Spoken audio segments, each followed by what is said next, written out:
everyone, it's Jake. I'm back again with another video today. Today I just wanted to go over a couple points with you guys as to why I think the Cleveland Cavaliers are Eastern Conference contenders this year. I don't think that's super outlandish to say, but you find a lot of the media, they kind of push the Cavs away since they're such a young team, but I do think the future is now in Cleveland, and I just wanted to give a couple of my reasons why before I get into anything though. I do have my coffee, so I'm kind of in my element right now. Next thing, I just wanted to thank you guys. I got about 10 or so video views on the last video, which I was not expecting at all. I know it sounds kind of funny for me to say that, but I got about 10 or so views on the last video. I got like 3 likes on it too, so thank you guys. I really wasn't expecting that. It was a very pleasant surprise, so I just wanted to thank you guys. To continue on now, a couple things, why I think the Cavs are truly contenders. I look back at the things we lost, the things we gained this season. I mean, we lost a couple picks. Draft capital is kind of overrated in the NBA as it is. You make the playoffs, the pick is really irrelevant. I mean, you don't find a ton of guys, at least as of recently, in the now that are going to affect you too much. I don't think. I mean, Donovan Mitchell, I think he was like the 14th pick, I want to say. I could be wrong, but I don't value draft capital as much as a lot of people do, and I don't think it'll have too much of an effect on the Cavs, like, in the long term, unless obviously barring injury. I mean, that you can never rule that stuff out. So, just a couple things. I look back last year, the Cavs came in offensive rating 29 out of 30 teams in the NBA, put up 107 points per game, but we also did have the #1 defensive rating in the entire league last year. Granted, we did lose Lauri Markkanen, which was a huge thing. He played small forward for us, and, you know, being the 3-7-footer thing, that's kind of what put the Cavs on the map. You do lose that. You lose a little bit of that, but I can only see it, and we're still yet to see with the training, or with the preseason coming up, who that starting lineup is going to consist of. We know DG's going to be in there. We know Donovan's going to be in there. We know Mobley's in there. We know Jared Allen's in there. But we're really kind of wondering about that small forward position right now. So it's looking like it's either between Isaac or Karras. I mean, I don't see the Cavs putting Jetty in there. I just don't view him too much as a starter. We'll kind of see though. But I also kind of think that Isaac and Karras are a very interchangeable thing. I don't know so much if the Cavs are going to stick with one or the other consistently the whole season.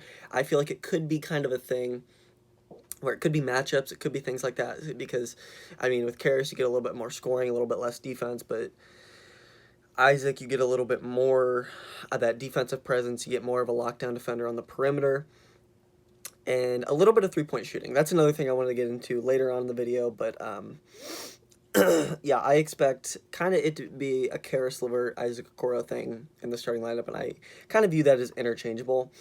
But I also, maybe we don't have the #1 defensive rating next year, but I don't view us losing Lauri Markkanen and Sexton, obviously, who didn't even play, but I don't view us as losing Lauri Markkanen as, oh, that's something that's going to put your defense back. Obviously, you throw Isaac in there.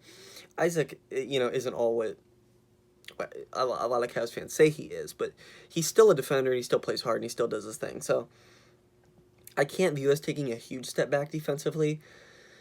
Having Donovan, though, and Darius in there, I mean, that being your 1 and 2 isn't always the greatest thing on defense, so having a 3 in there that can kind of hold things together, like Isaac, I just don't view it being a huge thing for the Cavs to take a huge defensive step back. I just don't see it. And I also see our offense dramatically improving. We came in with 29th in overall offensive rating last year. I don't view that as even a remote possibility this year, or this coming year.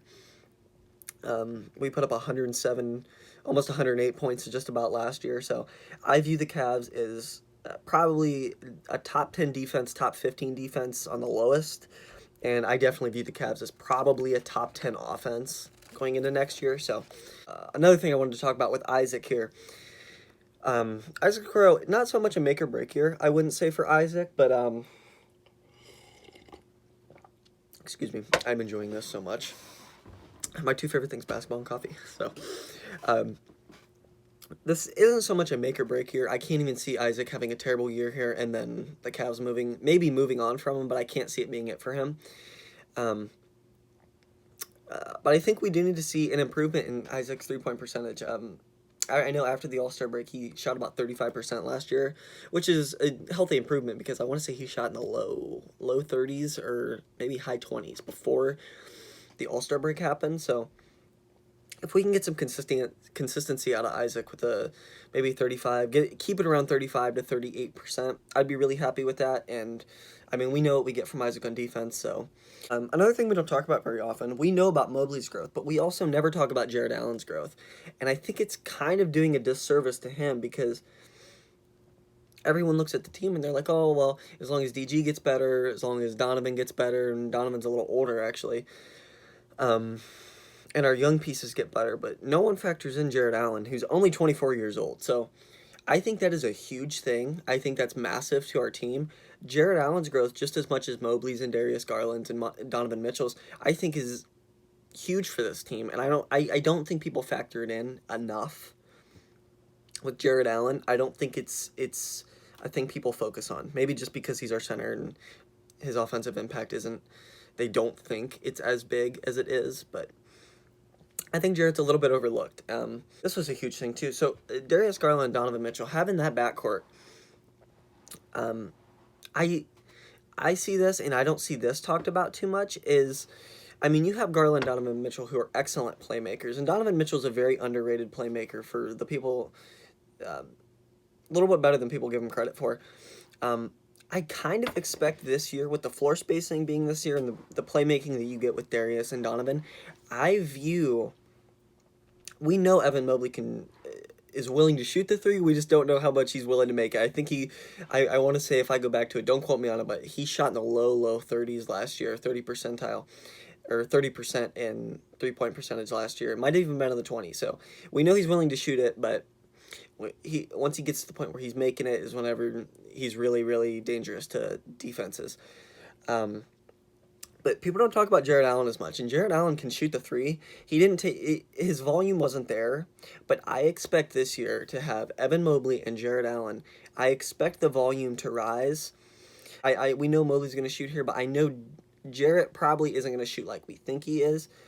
But I'm expecting Jared Allen's 3-point volume to rise here. I really do. I think he's going to start shooting the three more. I think he's going to shoot it with confidence. Even if he's not making them at a 35%, a 34%, even a 33%, the fact that he can shoot the three is important, and it's another reason why I think the Cavs are going to have a lot of success this season. I think the day one lineup, what I think JB is going to go with, day one, I kind of envision a lineup of DG, Donovan at the 2.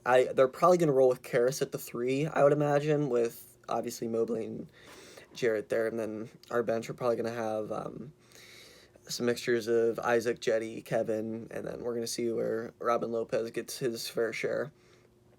I would like to see Rubio in the second team, but I don't think we get Rubio minutes until, I want to say, early January, so that'll be a non-factor for the beginning of the season. But a couple things I'm expecting too. I'm excited for is the Cavs gave Dean Wade a long-term extension here, very team friendly. Dean Wade, I'm excited to see what they do with him because the Cavs aren't giving out contract extensions to anybody that's not going to be somewhat useful to the team and someone they don't see something in. So, excuse me, I apologize. I'm really excited to see what they do with Dean Wade this year. I'm excited to see what they see in him. We always we know that he had his fair share of posters last year.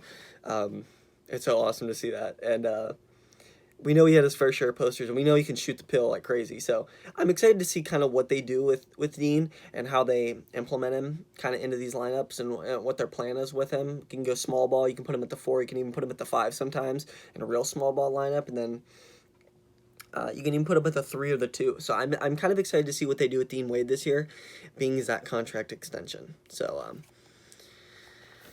next thing I wanted to get into, oh Lord, that coffee's so good. Next thing I wanted to get into, I wanted to legitimately compare, not so much with my heart being a Cavs fan, I wanted to compare with my head here.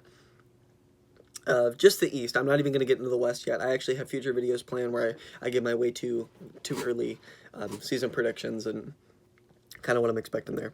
But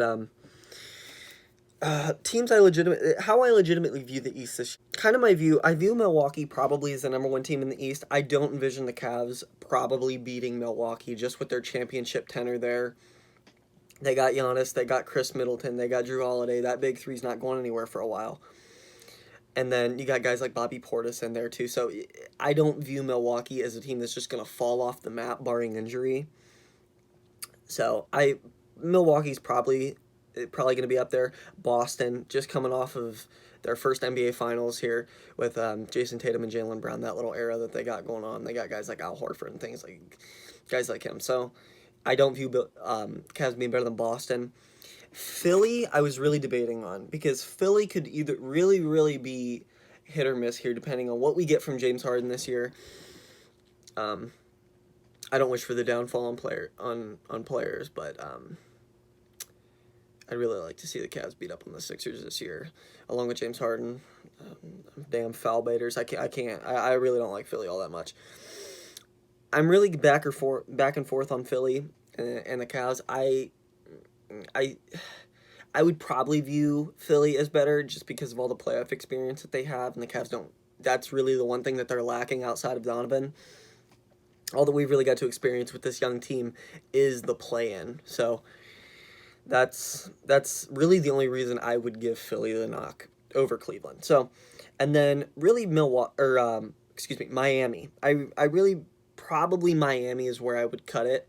I view the Cavs really. I think they're better than Brooklyn. I think there's too much turmoil going on there. You can't really trust Kyrie Irving. They lose guys like Drummond, who people don't. I know Drummond gets his hate, and when he was in Cleveland, I didn't care for him too much, but they lost guys. They lost Drummond. You don't know what you're going to get from Joe Harris this year. So, and then how it's all going to work with Ben Simmons. It's a learning year for them, and I don't view them as better than the Cavs. Along with Atlanta, people are really, really, really hyping up the DeJounte Murray to Atlanta thing. I don't view them better as the Cavs. I don't see how they would have got better than the Cavs. They get DeJounte, we get Donovan Mitchell. I think Donovan's a better player. I think the Cavs were a better team last year if we didn't get ransacked by injuries. We don't even play Atlanta in the play-in. So I do not view Atlanta as better than the Cavs at all. And then you got the obvious ones. Toronto, sneaky. Still pissed about the Scotty Barnes taking that Rookie of the Year from Evan Mobley. It's for another time. No comment. I don't view as Toronto is better. I mean, we know Scotty's going to take a leap this year, but I mean, Fred VanVleet, Pascal Siakam, I don't know where a lot of people have them, but I probably a 7-8 seed. I would view Toronto as. And then you got New York. I don't.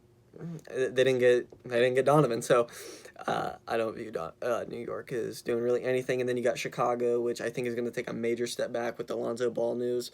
Kind of the uncertainty there. DeMar DeRozan, I think he had an awesome year last year. I don't know how much that's going to carry over into this year. I think DeRozan, I actually saw King of the Fourth Quarter said DeRozan is kind of a player that he thinks is going to age actually pretty well, and I would agree with that. DeRozan, he's just excellent with his footwork, excellent in the post. We know how he is from the mid-range. He can extend on the three a little bit more, which he showed last season. I think he's going to age fine. Do I think that he can carry Chicago into the higher seeds of the East? Absolutely not. I don't view Chicago. And then you got teams like Detroit, Orlando, Washington, Charlotte, who's going to take a huge step back with the Miles Bridges news. We don't talk about that. And then the Pacers, which are just not great. So, last couple things I wanted to talk about. Playoff experience, which we really do lack a lot, but I think guys like Kevin, I think Donovan Mitchell, how excellent he's played in the playoffs, I think that will carry over more than we think. I think the hunger from the guys last year, I was heartbroken last year when we lost that play-in tournament, just with the atmosphere, how awesome it was in Cleveland. Excuse me. I think they're going to be hungry. I think they're going to go into this year. I truthfully think that the Cavs are going to be hungry for playoff experience. You got guys later in the season. You got Rubio coming back, and then you got Kevin, who's been to the finals. He's been there. He knows what it takes. You got Donovan Mitchell. He put up 57 in the bubble. The bubble was just a weird year, but I mean, you know what you're getting with these three guys, and you know that they're going to lead this team the way that you want them to in the playoffs. And I think we're gonna see jumps from Garland. I think we're gonna see jumps from Mobley and Jarrett, guys that didn't get to feel that last year, that didn't get to go to the playoffs last year. So, this was a huge thing I wanted to mention was playoff atmosphere in Cleveland. Really, really underrated city. I mean, it's the land. National media doesn't cover it just because we're a smaller market. We're not Los Angeles. We're not Chicago out here. Which, why do they view Chicago? I don't know why Chicago is viewed as such a better place than Cleveland. I digress. I think Cleveland has one of the best playoff atmospheres in the entire league. I think we have one of the best fan bases in the entire league. I don't think they get enough credit. I don't think our home court advantage gets enough credit like it should. So, I think especially if you see the Cavs in higher seed, maybe get some luck this year, maybe other teams pick up some injuries, don't mesh as well. I think you could see the Cavs really make a run with a higher seed in the East. If they can get up there to like the 3, the 2 even, which I view them, I think they're capable of doing that. If they can get up there, I really would be confident in the Cavs making a late run there. And then last thing I really want to talk about, I just wanted to touch base with this a little bit, is possibly mid-season acquisitions, mid-season trades. There's been talks about Jay Crowder possibly coming to Cleveland. I don't know what that swap looks like. I don't know if you include Windler in there as more of a win-now move, bringing a guy with playoff experience and finals experience like Jay Crowder. I don't know if you swap a Windler thing there. I don't really know what you look forward to there. But really, the most comfortable guys I would be cool with. I'd be okay with Crowder. With Jay Crowder, I wouldn't love it, just because I really like what the Cavs have here, and I want to see where they go with this team. I really like it, so I kind of want to see where they go with the guys that they have. But guys I would be okay with, Jay Crowder. I mean, he was in Cleveland 2018. He wasn't great, but I mean, we'll see. I'm a really big Dorian Finney-Smith guy, 7-footer, or he's like 6'7". He can shoot the 3 and he plays awesome defense. I've always been a big Dorian Finney-Smith guy. I just don't want to trade too much to get him. And then I'm a big Robert Covington guy as well. But overall, I would like to keep the roster as is with minimal movement. That was just a couple things. Yeah, that really wraps up my notes. I'm really looking forward to the season altogether, though. I'm excited to see where the Cavs can go. Looking forward to it. I'm actually going to be going to a Cavs game later this year. My girlfriend and I are actually be going. Maybe you guys can meet her in one of the upcoming videos. A couple buddies and I are all going to another Cavs game. We're going to go to the Celtics. My really good friend is a Celtics fan, so that'll be a lot of fun. Cavs Celtics, that little mini rivalry between us and him. So I hope you guys enjoyed. Feel free to leave a like, comment, subscribe. Give me your thoughts. I'm curious just to see what you guys think. What you guys think about some of the points I made. Tell me how you guys feel about it. Some of your opinions on things. And yeah, I really hope you guys enjoyed. I hope the lighting was a little bit better. Some of the sound is a little bit better. This is what you'll be getting for the most part now. So like I said, feel free to like, comment, subscribe.